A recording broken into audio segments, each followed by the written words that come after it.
Ja niinhän siinä kävi. En jaksanut eilen valvoa, mutta nyt katsotaan.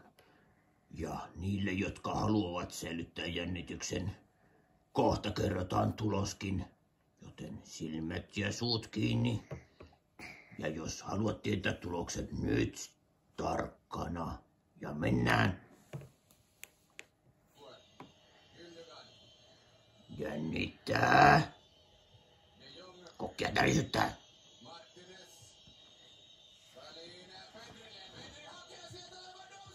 Ei. Barcelona. Lewandowski. Hieno mies, väärä joukkue. Mutta joskus häviää, joskus voittaa. Me emme häviä tänään. Ja minun nenäni on hyvin kiinni kamerassa nyt.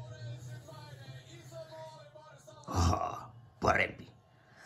Mutta nyt kannustetaan sinivalkoista. Napoli, Suomi, sinivalkoinen. Kuten Kokin sydän.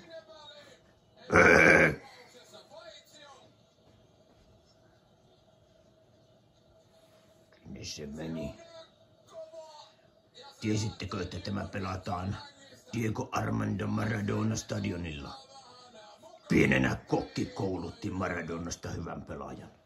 Ei olisi muuten tullut. Katsotaan peli. Nyt!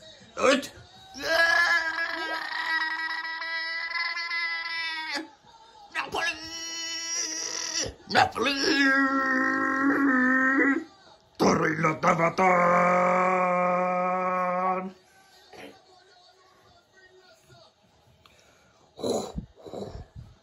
Kyllä Kokkia nyt tärisyttää.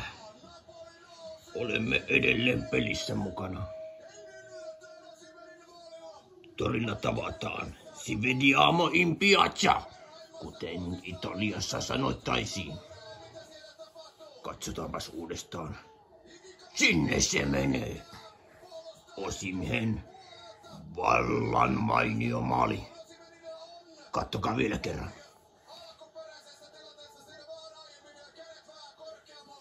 Kyllä, sinivalkoiset voittavat. Tai tasapeli. Se on sama, torilla nähdään.